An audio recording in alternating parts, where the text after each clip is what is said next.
Ladies and gentlemen, this is your SmackDown review on Friday, April 16th, 2021. I am Joseph Conlon here tonight to talk about the SmackDown after WrestleMania. So I thank you for joining me here tonight. And while I just brought up WrestleMania, I do have my WrestleMania shirt on. I didn't wear it in one of the vlogs. I think I should have, but I wore it tonight. It's the first time I wore it, and let me tell you, man, it's one of my favorite merch. It's probably my favorite WWE merchandise that I have right now, and I'm gonna keep this forever, even if I grow out of size, just to prove, hey, this was my first WrestleMania that I ever went to. So this bad boy is sticking with me forever, and I absolutely love it. And this shirt is going to mean a lot to me, man. So you'll be seeing me wearing it multiple times here on the channel through numerous months and all that stuff. So SmackDown tonight. SmackDown was an interesting show going into it. At the end, I thought it was a fine show.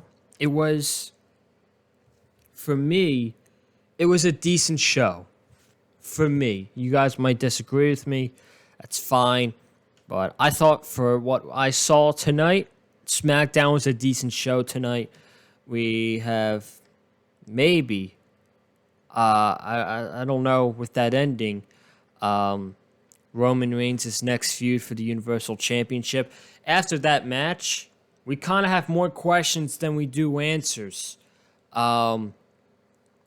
With Roman Reigns and the Universal Championship scene, we'll get to that later down in the review. We got a WrestleMania rematch with Kevin Owens and Sami Zayn happening tonight on SmackDown.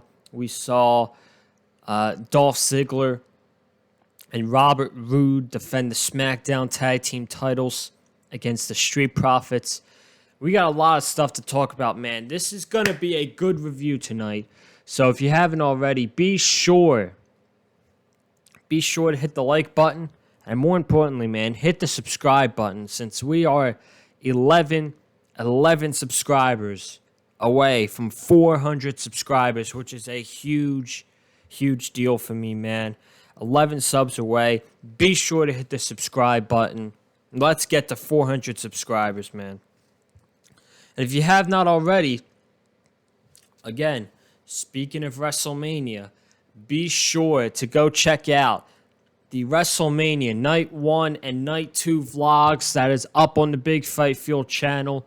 Night 1 has 395 views. So that vlog is nearing 400 views, which is damn incredible. So I thank you guys for that. And then Night 2 is at 182. That is nearing 200 views up on the channel right now. I appreciate all of the views. You guys came in strong, and it was probably the most successful pay-per-view weekend that I have ever done on the Big Fight Field channel. So I thank you so much for all of that. I think it was that, and back when I covered Hell in a Cell, views-wise. What was my best pay-per-view review on the channel? I have no idea, man. I have no idea. But let's not talk about best videos here on the channel. That's not what we're here to do. We're here to talk about SmackDown tonight. And first off, before I even talk about the show, I want to give my thoughts on Pat McAfee, as he is now he has replaced Corey Graves on the SmackDown commentary team. And as you guys know, the commentary teams were all changed up. I'm going to talk about this on Sunday too. On Sunday's podcast, we have the Raw commentary team of Byron Saxton, Corey Graves, and new lead commentator Adnan Virk from the MLB Network. I got to talk about Raw on Sunday because I didn't get to watch it this past week, so I'm going to talk about it on Sunday's podcast. I'm going to give my thoughts on the first night of Adnan Virk's commentary on Raw. Obviously, Corey Graves replaced Samoa Joe. Samoa Joe was released. Absolutely dumb. I cannot wait to talk about all of these releases on Sunday's podcast. It wasn't worse than last year, but WWE released 10 superstars yesterday, and it's going to be talked about on the Big Fight Fuel podcast on Sunday. And then obviously we had Adnan Virk replacing Tom Phillips. So Pat McAfee replaced Corey Graves for the SmackDown commentary team. And for the first night, I thought Pat McAfee did a really good job. He was enthused. You could tell when someone's not bored of the show and stuff like that. Pat McAfee didn't sound bored. Pat McAfee sounded into what was going on SmackDown. You saw clips where he was standing in the background doing commentary, not sitting. I like that as well.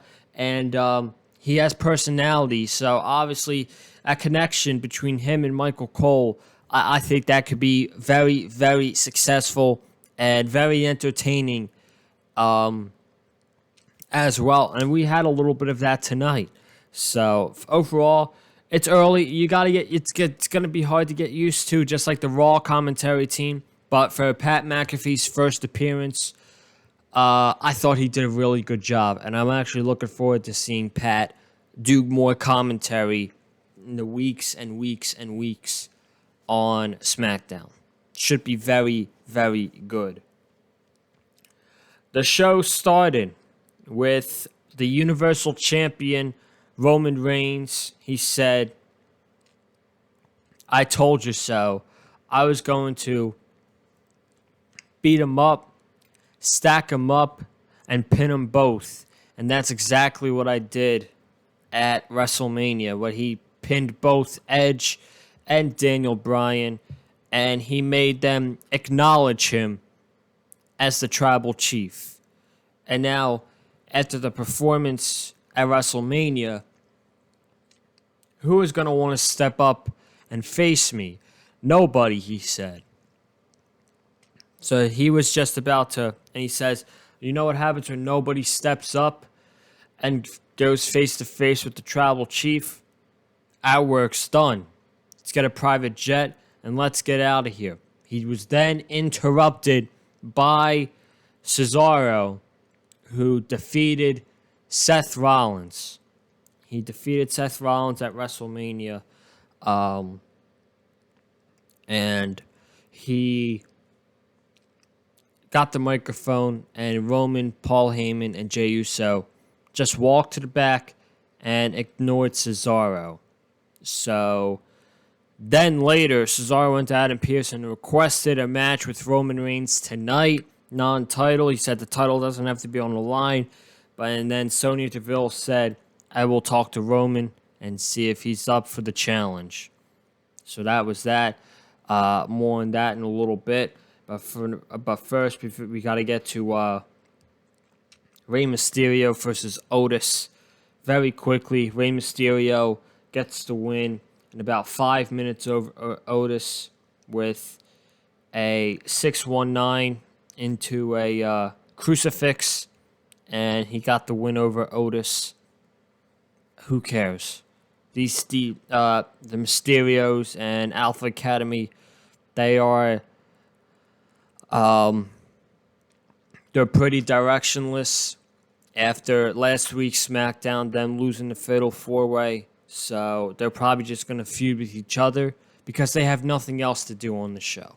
So, yeah, I don't really care about it. I'm sure you guys listening don't care about Rey Mysterio versus Otis. So we're going to move on.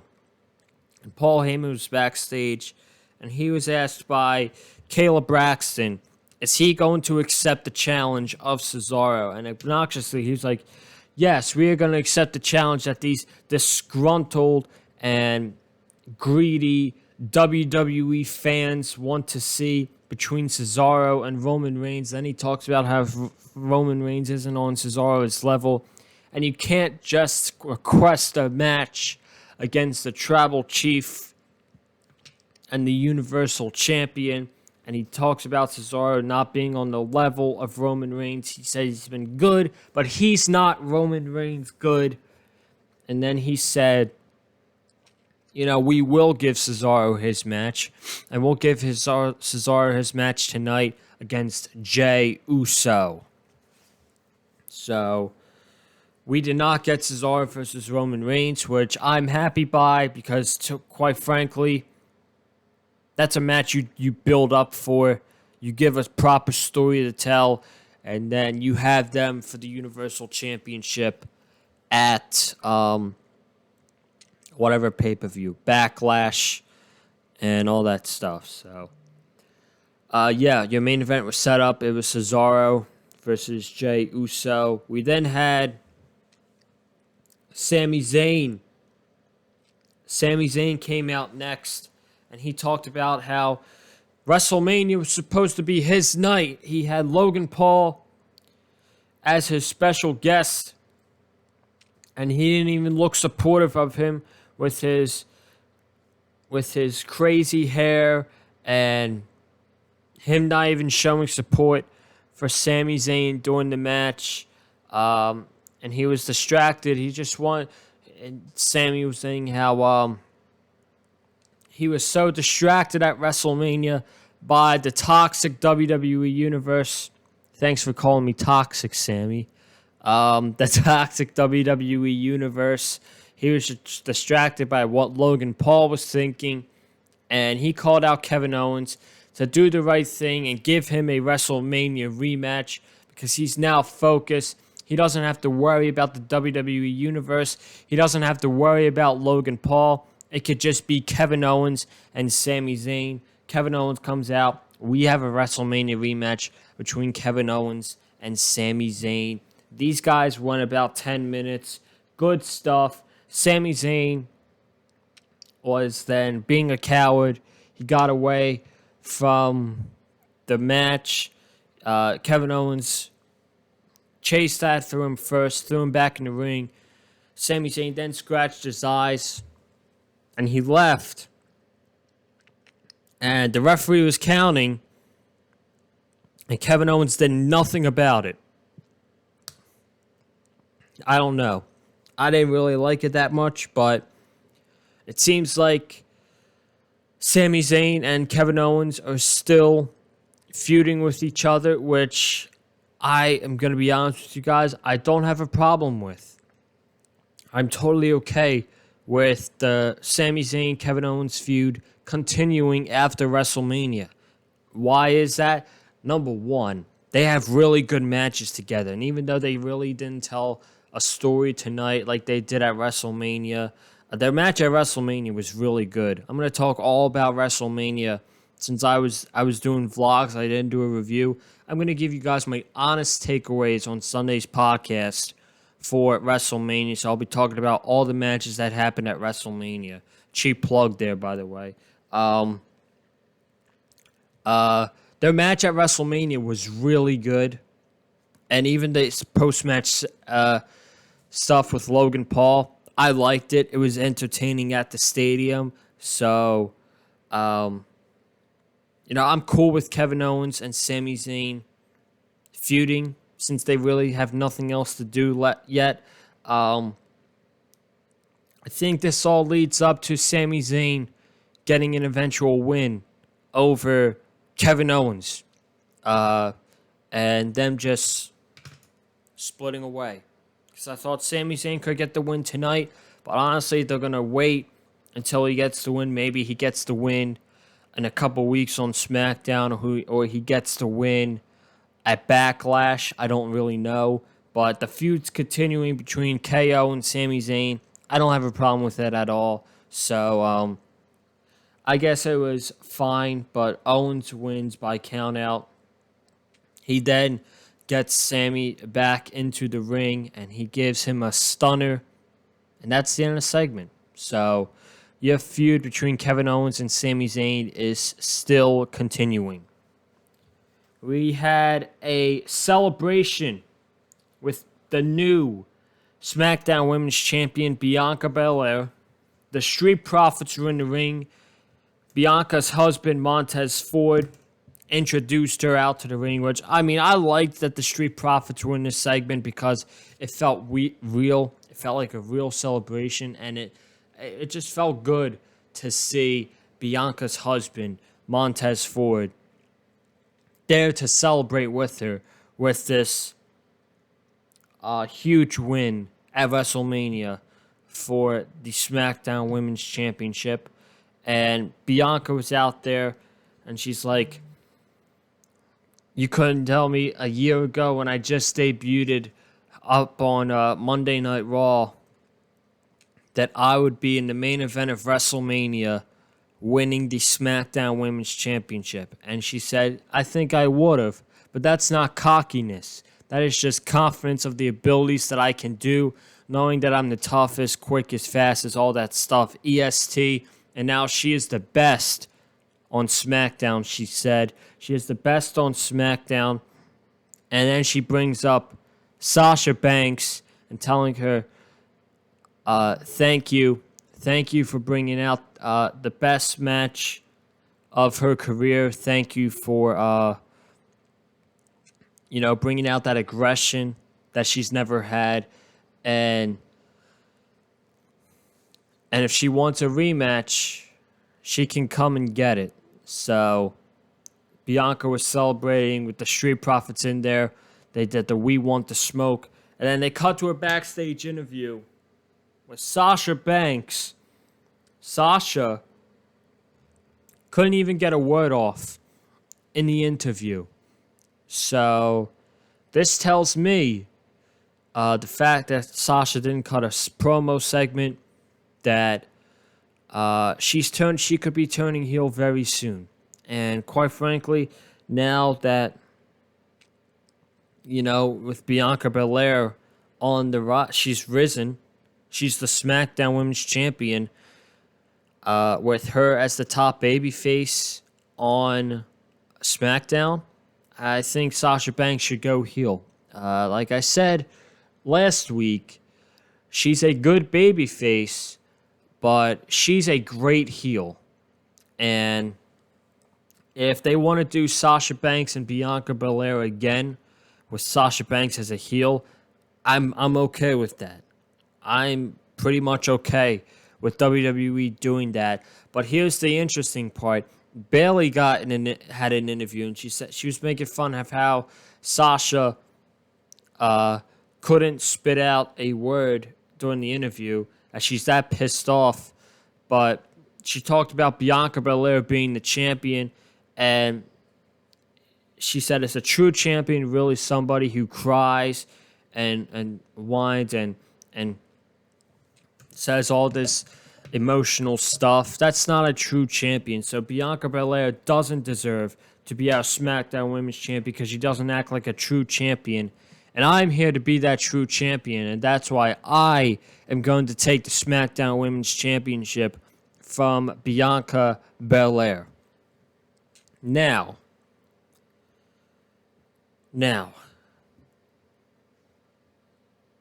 I do think Bayley is going to challenge for the championship sometime. It's not going to be anytime soon. Maybe at SummerSlam against Bianca Belair, but not right now.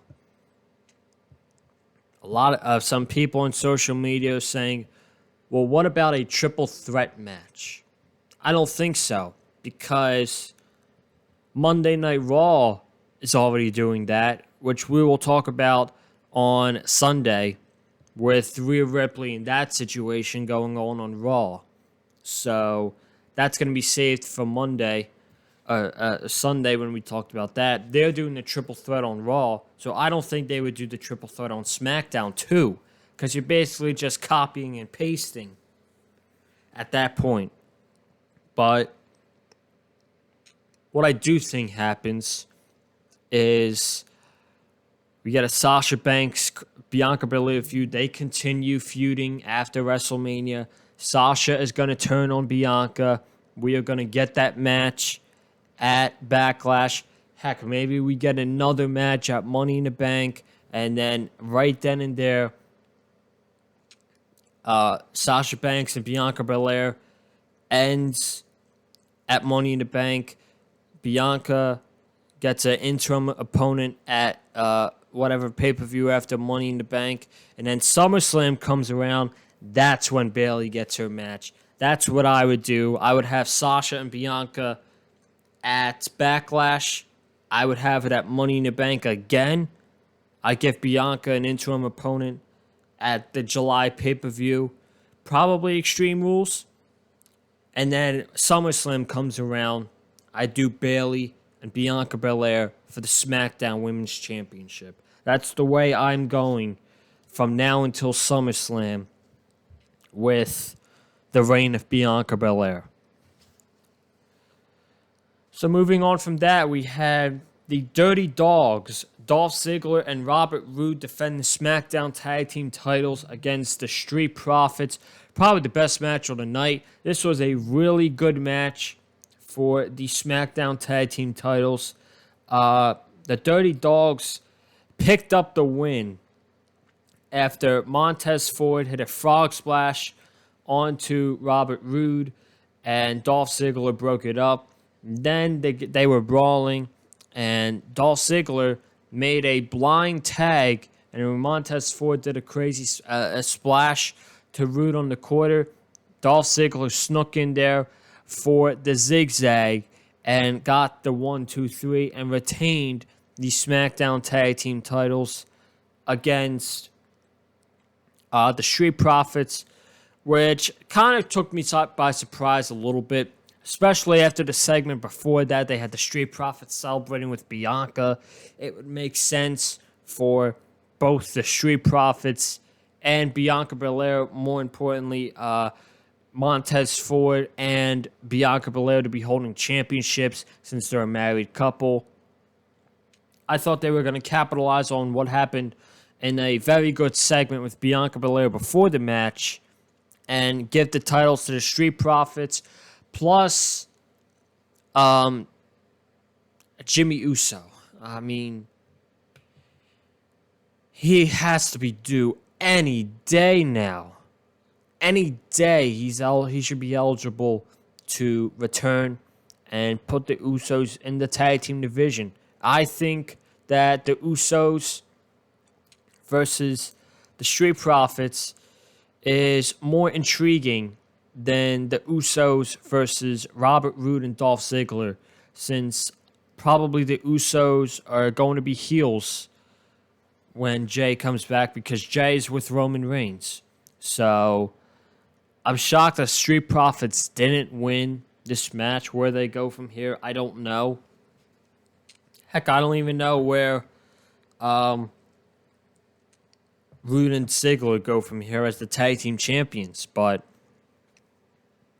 I'm not sure. You have the Mysterios. You can do that probably. Maybe probably the Mysterios. I'm not so sure, but I'm pretty shocked that the Street Profits didn't get the win tonight. So that took me by surprise.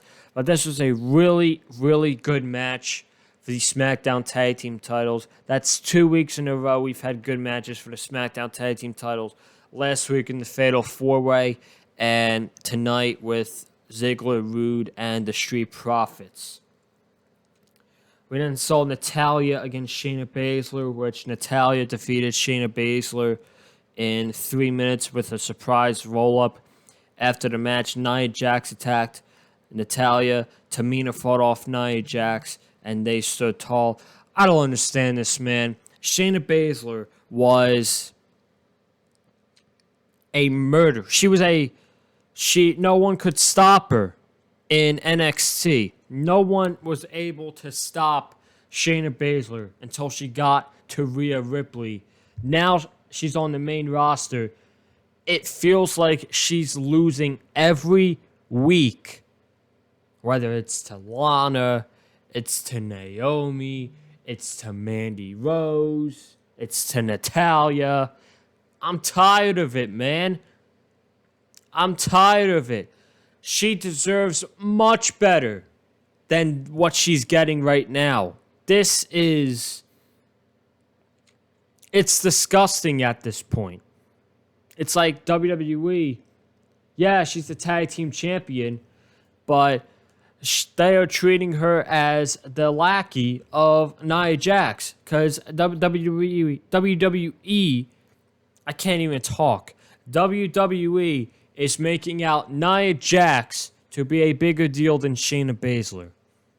And just that just doesn't sit well with me. That does not sit well with me at all, man. And I'm tired of Shayna Baszler in 4-minute match. She can have much better matches than this. And I'm tired of her losing. She loses every week. I'm tired of it, man. I really am. I really am. Main event. Let's stop talking about Shayna Baszler before I continue ranting. Main event. Cesaro versus Jey Uso. I thought this was very predictable that we were going to get this match. Cesaro confronted Roman in the night, earlier in the night. It looks like this is the next program. Cesaro beats Jey Uso, and then boom. We get to Cesaro. We get building to Cesaro and Roman Reigns for Backlash. That did not happen. Cesaro. We're not even going to talk about the match. We're just going to talk about what happened and then my speculations. Cesaro had Uso in a swing, and he was attacked by none other than the man he beat at WrestleMania, Seth Rollins. So Cesaro's attacked by Rollins. Rollins gives him a forearm to the back of the head, and he says, "You got lucky. You got lucky at WrestleMania. This is not over. This is not over until I say it's over." So at the end of SmackDown, earlier in the night, it seemed like, okay, WWE is moving Cesaro on, continuing that momentum from WrestleMania, carrying that win against Rollins to a feud with Roman Reigns over the Universal Championship, to now at the end of the night, okay, we're continuing this feud with Cesaro and Rollins. Now, this leaves me more questions than answers. Why do I say that? Because who right now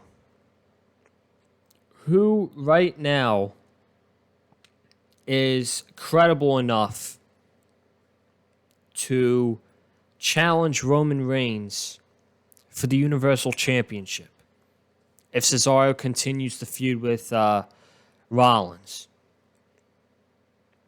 You have Big E, but it seems like he is still feuding with Apollo Crews over the Intercontinental Championship. So I don't think we're going to be seeing Big E against Roman Reigns anytime soon. Shinsuke Nakamura, he was just eliminated. He lost in the Andre the Giant Battle Royal. He's not going to... Excuse me. He's not going to go from losing the Battle Royal to facing Roman Reigns for the Universal Championship. Daniel Bryan had 2 shots. I don't see how WWE can make sense of either Daniel Bryan or Edge getting another match for the Universal Championship. They're going to have to come up with a really good story to sell me on the fact that they get another shot at the championship. They sold me on it with Daniel Bryan, where he lost at Fastlane and then he got another shot at WrestleMania. They sold me on that. But I don't know how they could sell me on a... They're going to have to do a very good job. And they could, but I don't know. There's literally right now, there's nobody that I could see that's credible enough to challenge Roman Reigns. So, what I think is going to happen, bold prediction, this Cesaro and Seth Rollins feud is going to culminate in a number one contender match on SmackDown. And the winner faces Roman Reigns at Backlash. And at Backlash, we get Cesaro versus Roman Reigns. That's what I think's happening. There's legit no one else on SmackDown to face Roman Reigns, for me, outside of Cesaro. So we get Rollins and Cesaro culminating their feud in a number one contender match. Cesaro wins. Cesaro faces Roman Reigns at Backlash. And ladies and gentlemen, that wraps up your SmackDown review tonight. I hope each and every single one of you watching enjoyed the review tonight. Thank you for tuning in to the review. Be sure to hit the subscribe button, man. We are 11 subs away until 400 subscribers. So let's do that. Let's get to 400 subscribers here on the Big Fight Field channel, man. I would very much appreciate that. Comment down below your thoughts about tonight's episode of SmackDown, the fallout after WrestleMania. What happened at the end? What do you guys think is going to happen with the Universal Championship picture? Let me know down below. Hit that like button. If you like what you heard from me in the video in the review tonight, follow me on Twitter at Colin_Joseph, and I will see you guys Sunday for episode 6 of the Big Fight Field podcast. Lots of stuff to talk about on Saturday. I feel like I say it every week with this podcast, but it's true. There's lots to talk about. It is going to be a really fun show on Sunday with the podcast. So tune in for that, and I'll see you guys then. For right now, have a good night, stay safe, and as always, stay classy.